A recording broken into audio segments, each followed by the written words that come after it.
Most beginners fail at composting because they overcomplicate it. But what if I told you that you could turn kitchen scraps into rich garden soil in just a few weeks without smell, stress, or fancy equipment? Hi guys, I'm Victoria and I've done composting since I was a little kid. My family had a compost pile, we had compost bins, and now as an adult in my own home, I have a compost tumbler. So I have experience with several different types of composting and I know what works and what doesn't. And I know how frustrating it can be when composting doesn't work. And if you've never done composting before, I know there could be a little bit of fear, like what if there's pests? What if there's smell? Those things can happen if it's not done correctly. You definitely don't want to be wasting your food scraps and other things, just having them sit out in a pile and then not breaking down properly. So today I'm going to show you the simplest way to start composting even if you've never tried it before. So to be honest, one of the reasons that I love composting is that it reduces waste, and I really try to do that throughout my household. I do things like using cloth diapers and using reusable products in my house, and so I try to do that in my garden as well, using reusable and natural materials out there, as well as composting. Another benefit of composting is that it helps you save money on garden soil. So if you've ever been to the garden center and you've looked at a bag of soil, you might feel like, wow, that's really expensive, especially if you're buying it by the bag. But when you make it yourself, it helps cut down on that expense. Even with my small little tumbler, it's enough to fill up my 2 raised beds that I have out there. And another thing I love about it is when you go to pull it out, you'll see that it's really dark and rich, and my plants thrive in my homemade compost versus buying some of those store-bought ones. Some of them, even if they're expensive, they can be hit or miss, and it can be really frustrating when you spend all this money on garden soil. So there are different ways to compost. There are fancy ones that you can put in your kitchen and it will compost the scraps overnight. I've heard of those. I've never actually used one of those, but that's an option. Another option, if you live in an apartment or a small space, is to use a worm bin. You just throw your scraps in there and then the worms break them down. It's very contained. You won't even notice it. Actually, just a little brief story here. When I was in second grade, my second grade teacher had a worm bin in our classroom, and it was just tucked away in the corner and nobody ever noticed it. But at the time, I thought that was pretty cool that my teacher had a compost bin in our classroom. Another option is to just put your scraps in a pile outside, and I recommend having about 3 different piles around your property. So this would work well if you live out in the country or you have more space. You can set up different piles around the property, and then every year you go to the next pile. So you start one pile, first year you start another pile, the second year, the third year you start another pile, and then by the 4th year you come around back to that first pile and it'll be broken down. Another option is having a type of bin to contain the compost. So you can buy one, or you can make your own bin using fencing or some kind of material to keep all the compost in one area. The last option, and this is what I'm currently using outside right now, is a compost tumbler. It works well for my small backyard, and we actually did have an issue with mice in my garden last year, but they never went after my compost bin because it was elevated off the ground.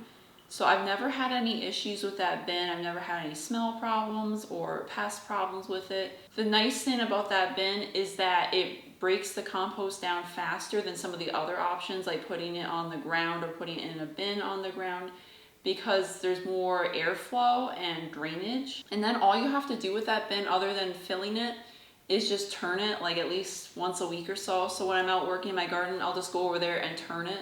But if you want to start composting today, you don't need anything fancy to get started. You could just do a pile on the ground. The only things to think about are if you want to put it in a sunny spot versus a shady spot. If you put it in a sunny spot, it will probably break down faster if you have enough water. But if it gets sunny and dried out, then it's not going to break down very well. So if you live like in a hot and dry area, it might be better to put it in a slightly shadier or partial shade area. I have my bin in a partial shade area and it does well there. And then the only other thing you want to think about is airflow and drainage. So you want to make sure that water and air can get to the compost so that it can break down properly. So one of the key things about having success with compost bins is filling it properly. So you want to make sure you have a good ratio of browns and greens. So if you're hearing this for the first time, you may be wondering, what are browns and what are greens? So greens are materials like food scraps, grass clippings, coffee grounds. I even put tea bags in my compost. Those are the more nitrogen rich elements that you're going to be putting in the compost bin. And then you want browns, which are going to be more carbon based. So those are things like leaves. I use dried leaves in my compost bin for my browns, or you could use something like straw. You can use certain paper products as long as they're not dyed or bleached. You can put those in there. And you can use cardboard that's shredded up. You can use egg cartons, like the paper-based egg cartons. You can shred those up and throw those in there. And not only do you want to have these things in your compost bin, but you want to make sure that you have them at the right ratios. So you want to do about 1 part greens to about 2 or 3 part browns. So you want most of it to be the browns and then like a little bit of the greens to maintain a proper balance and have things break down properly in your compost pile. You also want to make sure that they are layered. You don't want to just have like a pile of greens and then throw like a pile of browns on top. You want to make sure that the browns and greens stay mixed. Now, things that you don't want in your compost bin, especially if you have a small yard, you have your bin near your house. If you live out in the country, you might be able to get away with these things, but for most compost piles, especially if you're just starting out, I would not recommend putting meat, dairy, eggs. Eggshells are okay, but not the eggs, or any kind of oily food or like lasagna and stuff like that. You don't want to be dumping that in your compost pile.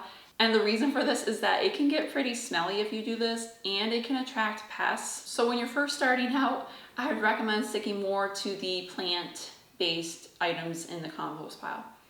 Now you also have to think about maintaining the proper moisture levels in the compost pile, and you want to make sure that you turn it regularly so that it can break down properly. If you don't turn it often enough, oxygen can't get down into the compost pile, and so you'll have like an anaerobic environment down there, and it can get kind of stinky and not break down properly. So make sure that you turn it on a regular basis. If you have just a pile on the ground, you want to turn it at least every few weeks, once a month or so. Just take a pitchfork and flip it over. If you have a tumbler like I do, I just turn it about every week, and it breaks down really quickly that way. And then I also just mentioned moisture levels. So if you live in a dry area like I do, you might occasionally have to put some water in there. I just take the garden hose sometimes and spray it in there. But if you have enough greens in there, it will help keep the moisture levels more balanced. And if you notice that your compost pile is starting to get a little smelly, that means that you probably have too many greens in there, and you need to add more browns like paper, cardboard, dried leaves. Things like that are going to help reduce that smell and keep your compost pile more balanced. So another question that I get a lot is, how do you know when your compost is done? You'll know your compost is done when it's dark, it smells like dirt, and it feels like dirt. It'll have that loamy texture. So if it doesn't look like dirt, if it still smells like food, then it's not done. And as far as a timeline for when the compost will be fully broken down, if you're doing it in a pile on the ground, it could take a couple years, maybe a year. It depends on where you live. If you're doing a tumbler like I do, it takes just a few months. And so when the compost is finally finished, how I use it in my garden is I use it as a side dressing around my plants during the growing season. So if you've already planted your garden and you have a pile of finished compost there, I just take it and sprinkle it around the bottom of the plants to give them an extra nutritional boost. And then in between seasons, when a garden bed is empty, then I'll just dump the compost as a top layer on top of my raised beds. So some key mistakes you want to avoid when starting a compost bin is you want to avoid overthinking it. I know a lot of people might feel intimidated and they're trying to get like the perfect compost bin setup.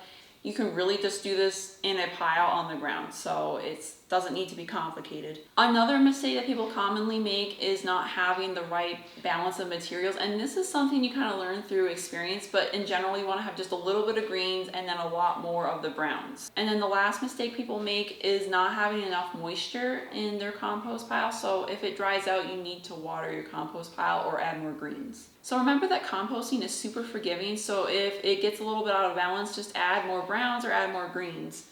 And if you want a simple step-by-step homestead system, including composting, gardening and raising your own food, I've got a community where we're doing this together every day. Please join my school community. The link is going to be in the description box, and I'll help you get started right away without the overwhelm.